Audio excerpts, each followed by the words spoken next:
Hi, welcome to icon news. నేను మీ సతీష్. ప్రస్తుతం AP ముఖ్యమంత్రి వర్యులు నారా చంద్రబాబు నాయుడు గారు, గౌరవ ఐటీ శాఖ మంత్రి నారా లోకేష్, ఇతర మంత్రులు మరియు ఏపీ అధికారులు సింగపూర్ దేశంలో పర్యటిస్తున్నారు.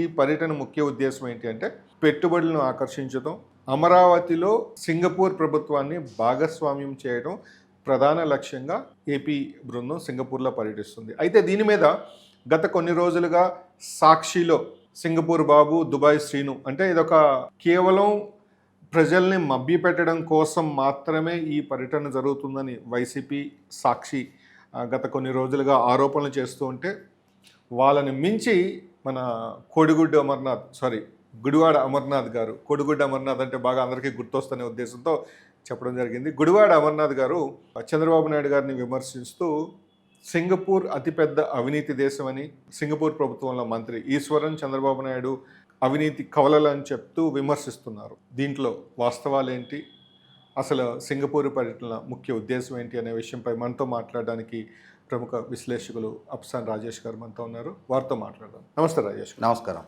రాజు గారు, గత కొన్ని రోజులుగా మీరు చూస్తూనే ఉన్నారు, వైసీపీ సాక్షి చంద్రబాబు నాయుడు, నారా లోకేష్ సింగపూర్ పర్యటనలో ఎంతగా తప్పుడు ఆరోపణలు చేసి ఎంతగా విమర్శించాలో అంతగా విమర్శిస్తున్నాయి. వాటికి ఒక ఆకు ఎక్కువ చదువుతూ నిన్న గుడివాడ అమర్నాథ్ గారు అసలు సింగపూరే అతిపెద్ద అవినీతి దేశం అంటూ విమర్శిస్తున్నాడు. సో దీని మీద మీ విశ్లేషణ. ఇప్పుడు మనకి గ్రామాల్లో వెనకటి రోజుల్లో ఒక తండ్రి మనోగతం గురించి చెప్తుండేవాడు. తండ్రి తన కొడుకు గురించి ఒక అభిప్రాయం వ్యక్తం చేస్తా, మా వాడు అన్నీ మంచోడేనండి, కానీ 2 లోపాలు ఉన్నాయి వాడి దగ్గర అంటాడు. ఏంటండి ఆ లోపాలంటే, వాడికి ఏమీ తెలియదు, ఎవరైనా చెప్తే వినుకోడు. ఓకే, ఈ 2 తప్పిస్తే మిగిలినవన్నీ మంచోడేను, వాడికి తెలియదు, చెబితే వినుకోడు. ఇవాళ వైసీపీ పార్టీ అధినేత జగన్మోహన్ రెడ్డి గారు, వైసీపీ నాయకులు, వాళ్ళ సోషల్ మీడియా, వాళ్ళ కుటుంబ యాజమాన్యాల్లో ఉండి వాళ్ళకు అనుకూలంగా పనిచేస్తున్న మీడియా సంస్థలు, ఇవన్నీ కూడా ఆ తండ్రి మనోగతాన్ని రిఫ్లెక్ట్ చేసే, వాళ్ళకి ఏమీ తెలియదు, తెలిసినా వినుకోరు. అంటే చెప్పినా కూడా, తెలియజెప్పినా కూడా వినుకోరు. మాకు తెలిసిందే వేదం, మేము నంది అంటే మిగిలిన ప్రపంచం అంతా నంది అనాలి, మేము పంది అంటే మిగిలిన ప్రపంచం అంతా పంది అనాలి, మేము నందిని చూపించి పంది అంటున్నా కూడా మిగిలిన ప్రపంచం కూడా పంది అనాల్సిందే. ఇదే అభిప్రాయం 2019 నుంచి 2024 దాకా వ్యక్తం చేస్తూ వచ్చారు. 47 సంవత్సరాల వయసులో 151 స్థానాలతో అధికారం కట్టబెడితే, ప్రజల హై ఎక్స్పెక్టేషన్స్ మధ్య పదవి బాధ్యతలు చేపట్టిన జగన్మోహన్ రెడ్డి గారు 5 సంవత్సరాలు తిరిగేటప్పటికి 151 నుంచి 11 చేసుకున్నాడు. కారణం ఏంటి అంటే, ఆయనకి ఏది తెలీదు, ఎవరు చెప్పినా వినుకోడు, అసలు ఎవరికి చెప్పే ఆస్కారమే ఇవ్వడం. నేనే సర్వం సహా, నాకు ఒకరు చెప్పే మాత్రం పడలా అనుకునే టైపు. నన్ను చూసే మీ 150 మంది గెలిచారు. అటువంటి నాయకుడి నాయకత్వంలో పనిచేసిన అమర్నాథ్ పూర్వపు ఐటీ అండ్ ఇండస్ట్రీ మినిస్టర్గా రాష్ట్రంలో ఆయన పాలనా పరంగా, ఆయన శాఖ పరంగా నా వల్ల సాధించిన విజయాలు ఇవి, మంత్రిగా నేను తెచ్చిన సంస్థలు ఇవి, ఆ సంస్థల ద్వారా నేను కల్పించిన ఉపాధి ఇది, రాష్ట్రానికి అనుకూలిన ప్రయోజనాలు ఇవి అని చెప్పని చెప్పుకునే స్థాయి విజయాలేమో అతని దగ్గర లేవు. మోస్ట్ ఫెయిల్యూర్ అండ్ డిఫాల్ట్ మినిస్టర్లుగా ఆ క్యాబినెట్ మొత్తం మిగిలిపోయింది. కాబట్టే ముఖ్యమంత్రి అలాగే పెద్దిరెడ్డి రామచంద్రారెడ్డి తప్పిస్తే మొత్తం క్యాబినెట్ మిగిలిన సహచరులందరూ ఓడిపోయారు. అయినా సరే వాళ్ళకు మాత్రం ఆ మంత్రుల హోదాల్లో పనిచేసిన నాటి భ్రమంలోనే వాళ్ళు ఇప్పటికీ ఉండిపోయారు. ఆ రోజులు ఎలా అయితే జగన్మోహన్ రెడ్డి గారు వైనాట్ 175, వైనాట్ కుప్పం అని చెప్పని తాను భ్రమల్లో బతుకుతూ ఏం జరుగుతుంది, ప్రజాభిప్రాయం ఎలా ఉందనేది పసిగట్టలేక తనను తాను మోసం చేసుకుంటా తన పార్టీని, తన శ్రేణులను కూడా మోసం చేస్తూ వచ్చాడో, ఇప్పటికీ కూడా ప్రభుత్వం ఏం చేస్తుంది, పాలకులు ఏం చేస్తున్నారు, ఎన్నికల్లో వాళ్ళకి అంతటి విజయం ఎందుకు దక్కింది, మనకి ఇంతటి అపజయం ఎందుకు దక్కింది అనే రియలైజేషన్ ఏ స్థాయిలో కూడా లేకుండా అదే పాత చింతకాయ పచ్చడి రొట్టకొట్టుడు విధానాల్లో మార్పు లేదు, వాళ్ళ ఆరోపణల్లో మార్పు లేదు, వాళ్ళ వ్యవహార శైలిలో కూడా మార్పు లేదు. 2019 ముందు ప్రజలను మభ్యపెట్టగలిగారు ఈ విధమైన ఆరోపణలతో. కానీ ఈ మధ్య 5 సంవత్సరాలు మీరు పాలకులుగా ఉన్నారు, మీ పాలనా తీరు ప్రాతిపదికగా ప్రజలు మీకు తీర్పిచ్చారు.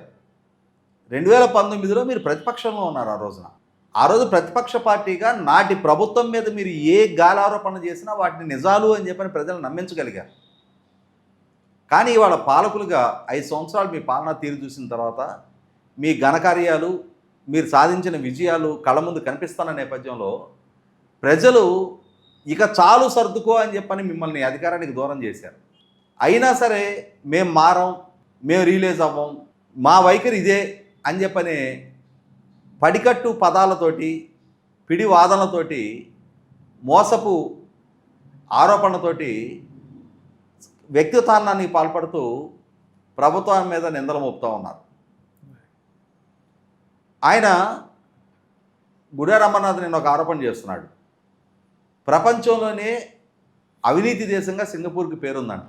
దీన్ని బట్టి ఆయన ఆలోచన విధానం, అంటే ఆయన మానసిక నాకున్న స్థాయి అవగాహన అర్థమవుతుంది. మేరకు ప్రపంచంలోనే నిజాయితీ కలిగిన దేశంగా స్విట్జర్లాండ్ తర్వాత 2వ స్థానంలో సింగపూర్ ఉంది. అక్కడ పౌర సమాజం కూడా ఏదైనా ఒక చిన్నపాటి తప్పు చెయ్యాలి అన్నా కూడా చాలా సంయమనంతో బాధ్యతతో వ్యవహరిస్తారు తప్ప తప్పు చేయకుండా వాళ్ళని వాళ్ళు కాపాడుకుంటారు, ఆ సమాజాన్ని కూడా కాపాడుతూ ఉన్నారు.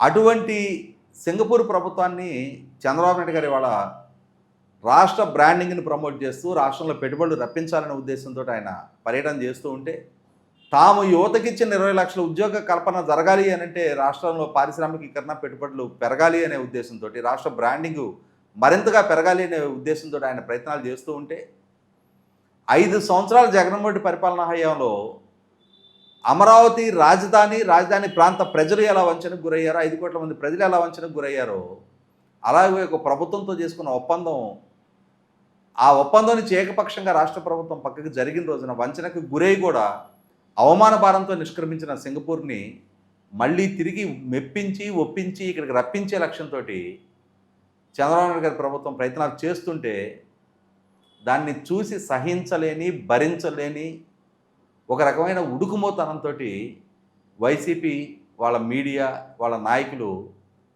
ఈ విధమైన నిందారోపణలు చేస్తూ ఉన్నారు. నాడు సింగపూర్ ప్రభుత్వ ప్రతినిధిగా ఇక్కడికి వచ్చిన మంత్రి ఈశ్వరన్ గారు ఆంధ్రప్రదేశ్ రాష్ట్ర ముఖ్యమంత్రిగా చంద్రబాబు నాయుడు గారు ఆయనతో చర్చలు జరిపారు. 2 ప్రభుత్వాల తరపున ప్రభుత్వ ప్రతినిధులుగా, పాలకులుగా, ప్రభుత్వంలో భాగస్వాములుగా జరిగిన చర్చలు అవి వ్యక్తిగత హోదాలో జరిగిన చర్చలు కాదు, వ్యక్తిగతమైన అనుబంధం కూడా కాదు. ఈశ్వరన్ గారు అక్కడ ఏదో కేసులో ఇన్వాల్వ్ అయ్యారు, ఆయన అరెస్ట్ అయ్యారు అని చెప్పని, ఆయన అవినీతి పరుడు అని చెప్పని చిత్రీకరించేస్తూ, చంద్రబాబు నాయుడు గారు ఆయన అవినీతి కవల పిల్లలు అని చెప్పని ఆరోపణ చేస్తూ ఉన్నారు. ఎన్డీఏ కూటమికి కూడా నాదొక విజ్ఞప్తి ఏంటి అంటే, పాలకుడుగా చంద్రబాబు నాయుడు గారి వ్యక్తిత్వాన్ని పాల్పడటం అనంటే ప్రభుత్వ ప్రతిష్ట మంట కలపటం, 5 కోట్ల మంది ప్రజల ఆకాంక్షల్ని చిదిమేసే ప్రయత్నం చేయటం, కోట్లాది మంది ప్రజల భవిష్యత్తుని పడంగా పెట్టాలని చెప్పనే సాహసానికి ఒడిగట్టడం. అటువంటి పరిస్థితిలో ప్రభుత్వం కూడా ఈ విధమైన బేస్లెస్ ఎలిగేషన్స్ తోటి వ్యక్తిత్వాన్ని పాల్పడే నాయకుల్ని ఖచ్చితంగా చట్టపరంగా వాళ్ళని హ్యాండిల్ చేసి తీరాలి. వాళ్ళు చేసిన ఆరోపణలకు ఆధారాలు సమర్పించమని చెప్పని చట్టపరంగా, అధికారికంగా వివరణ అడగాలి. అలా వివరణ ఇవ్వలేని పక్షంలో ఈ విధమైన వ్యక్తిత్వాన్ని పాల్పడే ప్రయత్నం చేసినందుకు రాజకీయ ప్రచారం కోసం, రాజకీయపు ప్రలోభం కోసం, వాళ్ళ అవసరాల రీత్యా ఎవరినైనా వ్యక్తిత్వాన్ని మేము పాల్పడతాము అనే ఇటువంటి వైఖరిని చట్టపరంగా కట్టడి చేసే తీరాలి.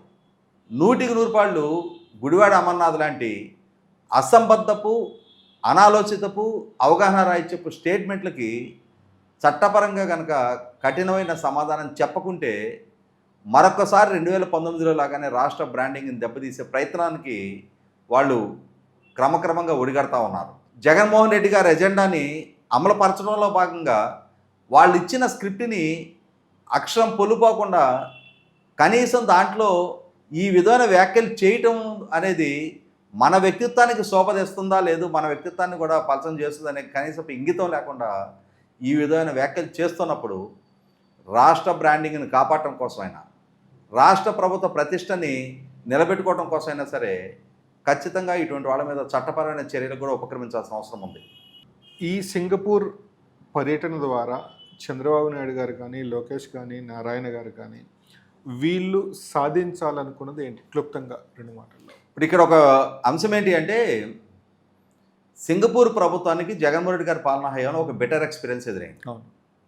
ఒక్క సింగపూర్ ప్రభుత్వానికే కాదు, అంటే వ్యాపారవేత్తలకు అందరికీ అదే వాస్తవంగా పరిస్థితి. సింగపూర్ ప్రభుత్వం దాన్ని లిటిగేషన్గా కనుక కన్వర్ట్ చేస్తున్నట్టయితే ఆ రోజు స్విస్ ఛాలెంజ్ పద్ధతిలో అమరావతి స్టార్టప్ ఏరియా కోసం చేసుకున్న ఒప్పందంలో రాష్ట్ర ప్రభుత్వం కనుక ఏకపక్షంగా ఆ ఒప్పందాన్ని రద్దు చేసుకున్న పక్షంలో లండన్ కోర్టులో డిస్ప్యూటు ఎదుర్కోవాల్సి ఉంటుంది అనేది అగ్రిమెంట్లో ఉన్న క్లాజ్. అయినా సరే అటువంటి లిటిగేషన్కి వాళ్ళు ఆస్కారం కలిగివ్వకుండా ప్రభుత్వ నిర్ణయంతో, ప్రభుత్వ వ్యవహార శైలితోటి విసిగి వేసారి ఏకపక్షంగా వాళ్ళే వెనక్కి వెళ్ళిపోవడం జరిగింది. ఇటువంటి స్థితిలో తిరిగి సింగపూర్ని ట్రాక్లో పెట్టాలి, కోల్పోయిన వాళ్ళ నమ్మకాన్ని మళ్ళీ తిరిగి పొందాలి, తిరిగి వాళ్ళ వైపు నుంచి రాష్ట్రానికి వాళ్ళ సర్వీసెస్, వాళ్ళ పెట్టుబడులు రప్పించాలి అని అంటే 100% ఒక కష్టతరమైన కార్యక్రమాన్ని తలకెత్తుకొని చంద్రబాబు నాయుడు గారు వెళ్ళడం జరిగింది. ఇక్కడ కొత్తగా బ్రాండింగ్ క్రియేట్ చేయడం వేరు, ఒక బెటర్ ఎక్స్పీరియన్స్ తోటి దెబ్బతిన్న బ్రాండింగ్ని మళ్ళీ తిరిగి నిలబెట్టుకోవడం అనేది చాలా కష్టతరమైన వ్యవహారం. అటువంటి సాహసానికి ఒడిగట్టి చంద్రబాబు నాయుడు గారు వాళ్ళ సింగపూర్ పర్యటన చేస్తూ ఉన్నారు. సింగపూర్ ప్రభుత్వాన్ని మళ్ళీ తిరిగి ఒప్పించి అమరావతి స్టార్టప్ ఏరియాలో మళ్ళీ తిరిగి వాళ్ళని ఎంగేజ్ చేయడం ద్వారా అమరావతి నగర నిర్మాణానికి ఒక బూస్టింగ్ ఇచ్చినట్టు అవుతుంది. 1690 ఎకరాలతోటి సీడ్ క్యాపిటల్ వాళ్ళకి ప్రతిపాదించిన ప్రాంతంలో వాళ్ళ ద్వారా కనుక ఆ రోజు చేసుకున్న ఒప్పందానికి అనుగుణంగా ప్రపంచవ్యాప్తంగా వాళ్ళకున్న పరపతితోటి వివిధ కార్యాలయాలను ఇక్కడ గ్రౌండింగ్ చేయించిన పక్షంలో స్థానికంగా లక్షల మందికి ఉపాధి దక్కడానికి ఆస్కారం అవుతుంది. తద్వారా రాష్ట్ర యువత భవిష్యత్తు సుస్థిరమవుతుంది. 1,00,000 మంది పైగా అక్కడ ప్రత్యక్ష ఉపాధి కనుక పొందిన పక్షంలో 4-5 లక్షల మందికి పరోక్షంగా ఉపాధి దక్కడానికి ఆస్కారం ఉంటుంది. తద్వారా మార్కెట్ పొటెన్షియాలిటీ పెరుగుతుంది, గవర్నమెంట్కి ట్యాక్స్ రెవెన్యూస్ పెరుగుతాయి, వెల్త్ జనరేషన్ జరుగుద్ది, ఆ ప్రాంత ముఖ చిత్రం మారడానికి ఆస్కారం అవుతుంది. కాబట్టి వాళ్ళకున్న పరపతిని దృష్టిలో ఉంచుకొని వాళ్ళ ద్వారా రాష్ట్రానికి వనగూరగలిగే ప్రయోజనాలని దృష్టిలో ఉంచుకొని చంద్రబాబు నాయుడు గారి ప్రభుత్వం అమరావతి రాజధాని నిర్మాణ పనులు వేగవంతం కావాలి అన్నా, అమరావతి రాజధాని ద్వారా ప్రజలకు ఉపాధి అవకాశాలు పెరగాలి అన్నా, ప్రభుత్వం ఆశిస్తున్న అభివృద్ధి అక్కడ కంటికి కనపడాలి అన్నా కూడా స్టార్టప్ ఏరియా నిర్మాణం, స్టార్టప్ ఏరియా ప్రతిపాదన కీలకం. కాబట్టి దాంట్లో మళ్ళీ సింగపూరు సంస్థల్ని ఇన్వాల్వ్ చేయడం కోసం చంద్రబాబు నాయుడు గారు సింగపూర్లో పర్యటిస్తూ ఉన్నారు. 100% ఆయన ప్రయత్నాలు సఫలీకృతం అవుతాయి అని చెప్పని, ఆయన రిక్త హస్తాలతో కాకుండా సింగపూరు ప్రభుత్వం ద్వారా వారి స్పందనని కూడగట్టుకొని ఆయన విజయదరహాసంతో మళ్ళీ తిరిగి అమరావతికి వస్తారని చెప్పని ఆశిద్దాం. Thank you so much sir. చూశారు కదా వైసీపీ నాయకుల ఆరోపణలు, దానికి సంబంధించిన వివరణ అండ్ చంద్రబాబు నాయుడు గారు, లోకేష్ నారాయణ గారి పర్యటన ముఖ్య ఉద్దేశం ఏంటో అప్సాన్ రాజేష్ గారి మాటల్లో విన్నాము.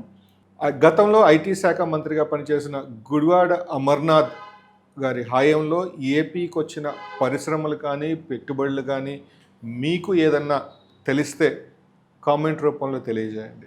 ఇది మీకు ఒక చిన్న చిక్కు ప్రశ్న అనుకోండి. మరో అతిథితో మళ్ళీ కలుద్దాం. అంతవరకు మీ సతీష్.